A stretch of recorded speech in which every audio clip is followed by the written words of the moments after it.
Introduction to MİRZA Khan ANSÀRÍ. MİRZA Khan ANSÀRÍ was a descendant, probably a grandson, of Pir Roshan, the founder of the Roshanian sect, which made a great noise among the Afghans about the year 1542 to 1543 of the Vulgar era. He appears to have commenced writing poetry in the year 1040 of the Hijra, and these effusions were afterwards brought together in the form of a diwan, or collection of odes bearing his name. Some parties contend that his real name was Fath Khan, and that he was of the Yusufzai tribe of the Afghans, and that the term MİRZA is an assumed name usually taken by Oriental poets. MİRZA, however, is a Persian word signifying a prince or nobleman, and also a secretary or writer. It would never be assumed by an Afghan, it being a distinctive appellation applied to persons of Persian descent by the Afghans. This statement, however, is fully disproved from the fact that several old copies of his poems, which I have examined or have in my possession, end in these words: "Here ends the diwan of MİRZA Khan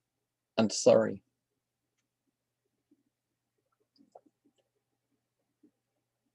Asim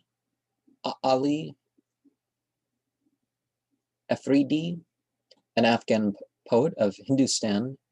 in one of his odes states that MİRZA Khan was of the family of Bayezid,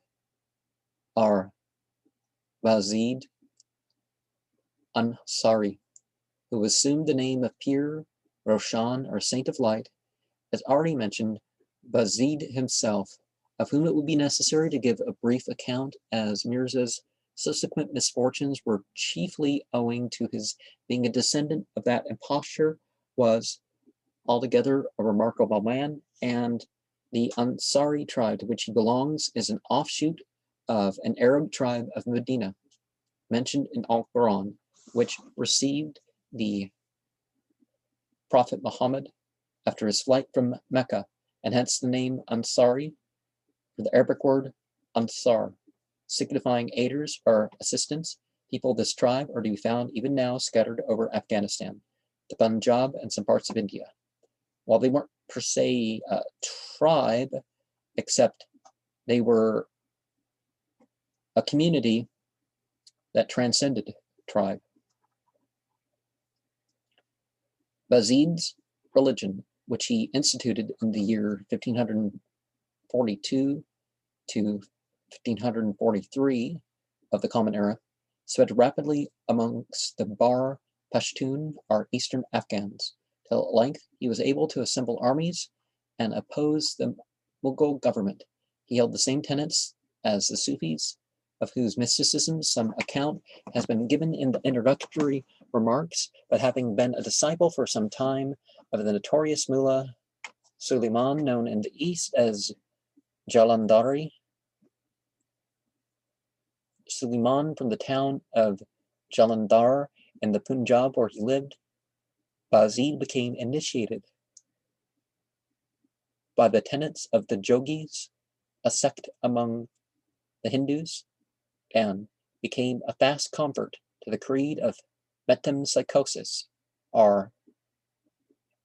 Pythagorean system of the transmutation, of the transmigration of souls. On these doctrines, however, he engrafted some of his own, the most remarkable of which was the complete manifestation of the divinity were made in the persons of holy men. The great opponent of Bazid was Akhund Darwaza, the greatest and most venerated of all the saints of Afghanistan, who, in derision of the title Pir Roshan, or Apostle of Light, which Bazid himself assumed, conferred on him the name of Pir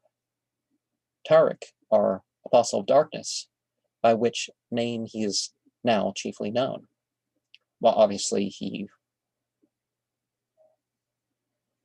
I don't know if belief in reincarnation in that way would completely take a person out of Islam, but certainly Surah 57 and Surah 23 would give enough reason.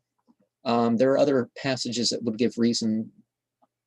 that would stand against the idea of reincarnation. But something in 57 and something in 23 towards the end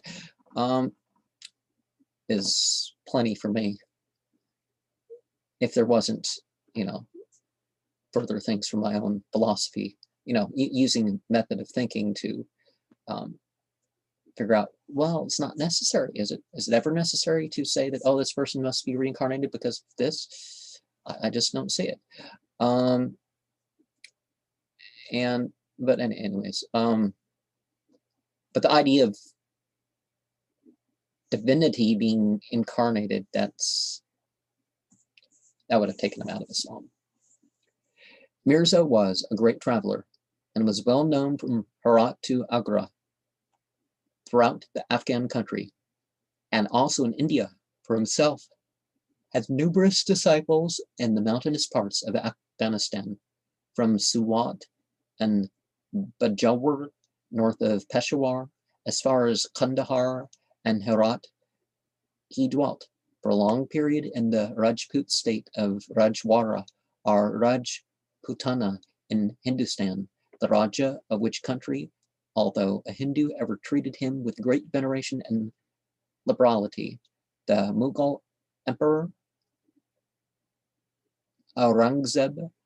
also, in whose reign MİRZA flourished, allowed him a regular stipend. The emperor, however, was a great bigot, and, as is well known, was entirely in the hands of the priesthood, and consequently, on more than one occasion, at the instigation of some of them more ignorant and bigoted than others, MİRZA was summoned by the monarch to answer accusations of heresy and blasphemy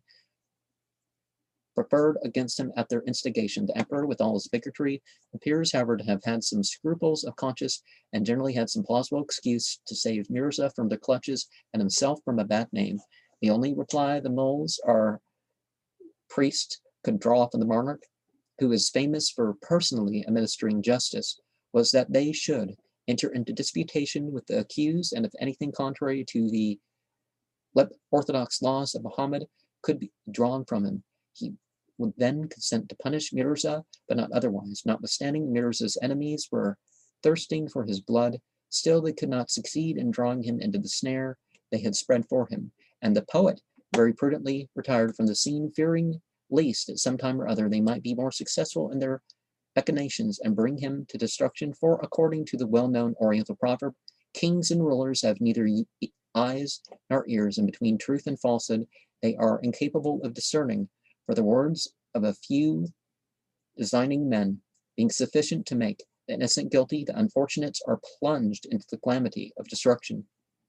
MİRZA on this account generally confined himself, when in India, to the territories of the independent or tributary Hindu princes, by whom he was honored and respected. The poems of MİRZA contained many Arabic and Persian words, which most Oriental poets freely use, but his Pashto is very ancient, particularly in words used among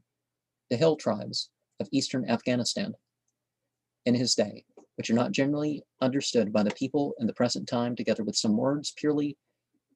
Sanskrit, but these latter usually occur in the last words of a line when at a loss for a rhyme, in which very great license is taken and allowed by poets in all Oriental countries, without such words being common to the language, are used in conversation by the people. Some of the philosophers of the present day, in their blind rage for comparative philology, the hobby they ride for the time being, based merely on their own superficially theoretical and not practical knowledge of the Oriental languages and subjects, would probably consider this use of some pure Sanskrit words as conclusive and undeniable evidence to prove the Pashto or Afghan language of the Sanskrit family of tongues. They seem to forget that all those parts of Central Asia, now called Afghanistan, from Kabul eastward, were, even in the days of Alexander, peopled by a Hindu race, remnants of them existing even at the present day, lived as helots among the Greeks. To their various Muslim conquerors, of whom the Afghans are the most recent. Afghan tribes of the Peshawar district and its northern vicinity, more particularly having arrived in those parts as recently as the beginning of the 16th century, they as will also be seen from the languages of many other conquering tribes, adopted for convenience sake some few words of the people they conquered. However, the Sanskrit in MީRZA's poems may be accounted for from the fact of this long residence from amongst the Hindu people. The poetry of MީRZA is deeply tinged with the mysticism of the Sufis and to some extent with the religious tenets of his ancestors. Pure, Roshan, his effusions are certainly more difficult than that of any other poet from the fact of their being, as I think will be allowed, more sublime and grander in concept. It is said that MީRZA, in the latter years of his life, married and settled in the Tira district, lying immediately to the south of the famous Khyber Pass, and ignored the Roshanian faith, in which his more youthful days he had adopted and manifested great repentance for everything he had written or said, contrary to the Shara, or orthodox canons of the Muslim creed. Sharia can say to link to the Sanskrit term for the path by the waters, the middle path, the law one prefers. On this account, he soon became great with ecclesiastics of Peshawar, a city in those days as famous as Bukhara itself for theological learning, and thenceforth was held in high estimation by them. His descendants on this account are still greatly respected by the Muslimin of those parts, whether Afghans or others. Nothing is known for certain regarding the death of MީRZA, for he passed a great portion of his life in Hindustan and must have ended his days in that country. His descendants still dwell in the Tira district amongst the clans of Mi'an Kel, and of the repute of being quiet as well as behaved. There is generally one of the family who follows the life of an ascetic and is allowed by simple people to have the power of working miracles. And there was a person named MީRZA, the son of Nuruddin, one of the sons of Pir Roshan, who lived in Shah Jahan's reign and was killed at the Battle of Daulatabad.